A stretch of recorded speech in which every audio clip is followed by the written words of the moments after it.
குமரகுருபரரை பேச வைத்த முருகன். உத்தரப்பிரதேச மாநிலம் வாரணாசியில் உள்ள காசிமடம் பற்றி உங்களுக்கு தெரிந்திருக்கும்.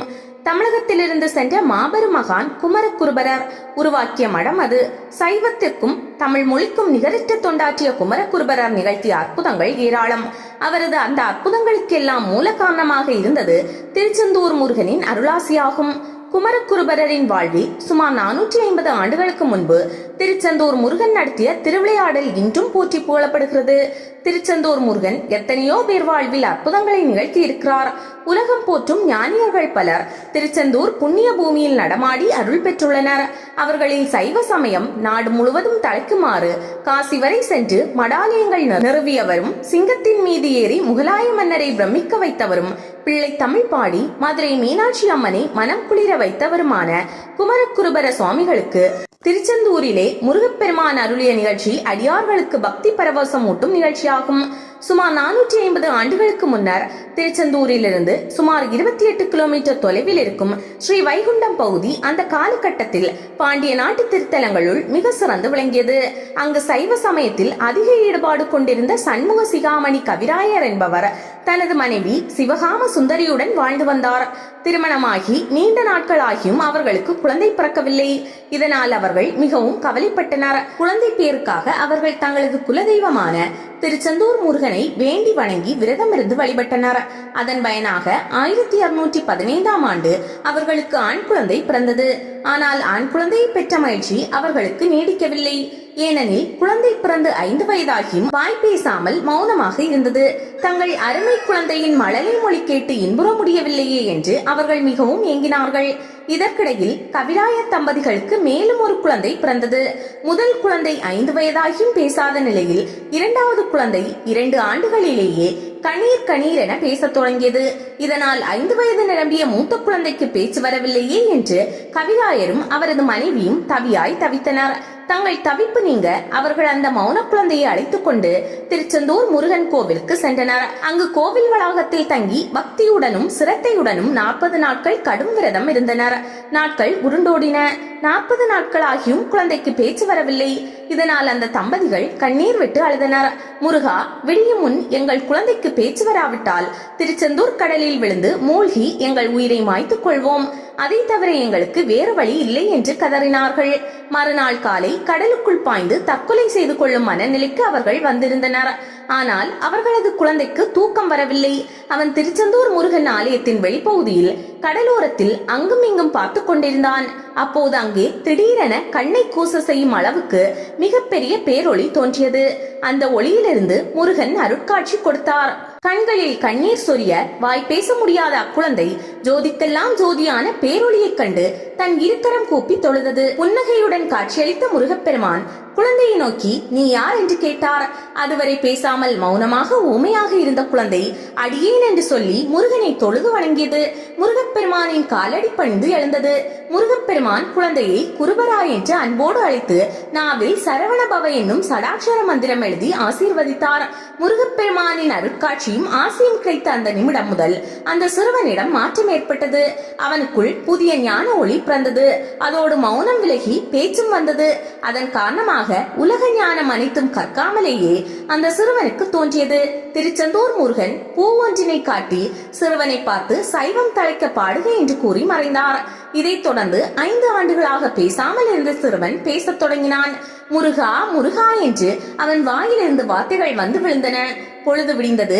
தங்கள் குழந்தைக்கு பேச்சு வந்து விட்டதை கண்டு கவிராய தம்பதியினர் மிகவும் மகிழ்ந்தனர். முருகப்பெருமானின் திருவருளை எண்ணி வியந்தனர். குருவருள் பெற்ற குமரனை குமரகுருபரன் என்று புதிய பெயரிட்டு அழைத்தனர். அப்போது மீண்டும் ஒரு அற்புதம் நிகழ்ந்தது. அதுவரை பேச்சு வராத சிறுவனாக இருந்த குமரகுருபரர் திடீரென்று பாடத் துவங்கினார். பூமேவும் செங்கமல என்பது அந்த பாடலின் முதல் வரியாக அமைந்தது. சிறிது நேரத்தில் பாடல் முழுவதையும் பாடி முடித்தார். அந்த பாடல்களின் தொகுப்பே கந்தர் கலிவெண்பா ஆயிற்று.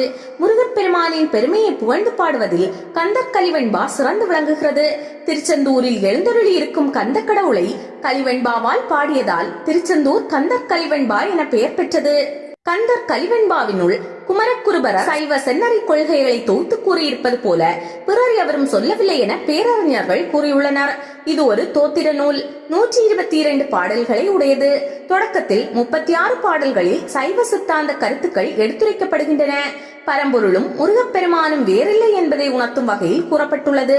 37 முதல் 58 வரையுள்ள பாடல்களில் முருகப்பெருமானின் திருவடிவம் எழில் பெற எடுத்துரைக்கப்படுகிறது. திருமுடி தொடங்கி திருவடி வரையில் வர்ணிக்கப்படுகிறது. 6 திருமுகங்கள், 12 கரங்கள் முதலியனவற்றின் அருள் செயல்கள் இங்கு பாராட்டப்படுகின்றன.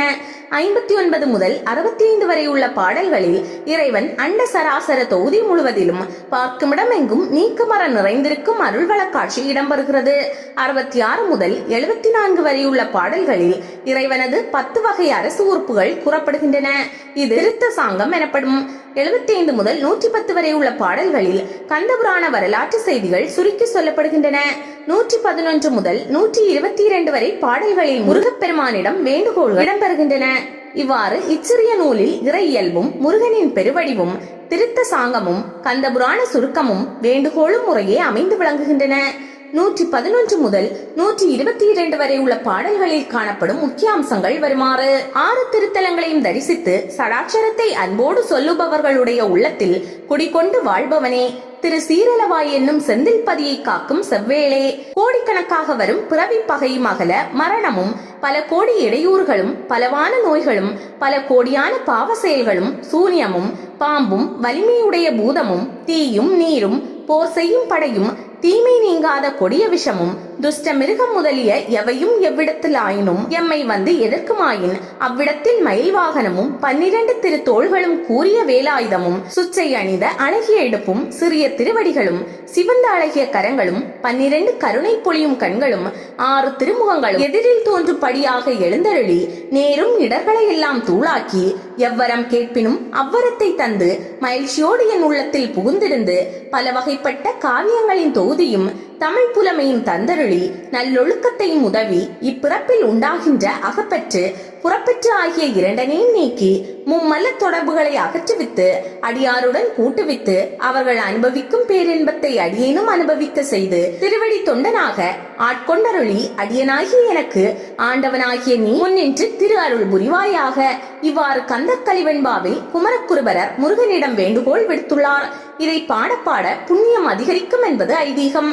முருகனின் திருவருளால் அனைத்தையும் கற்காமலேயே உணர்ந்த குமரக்குருபரர் தன் ஊரில் எழுந்தருளி இருக்கும் கைலாசநாதர் மீது கைலை கலம்பகம் என்ற நூலை பாடியருளினார். தூய தவநறி வாழ்வை மேற்கொள்ள விரும்பிய அவர் தமிழகம் முழுவதும் கோவில் கோவிலாக புனித யாத்திரை செல்ல தீர்மானித்தார். இதற்காக பெற்றோரின் அனுமதி பெற்று திருத்தலந்தோறும் சென்று இறைவனை தொழுதார். ஒரு சமயம் திருச்செந்தூர் சென்ற போது தனக்கு வழிகாட்டக்கூடிய குருவை காட்டியருளுமாறு முருகப்பெருமானிடம் வேண்டிக் கொண்டார்.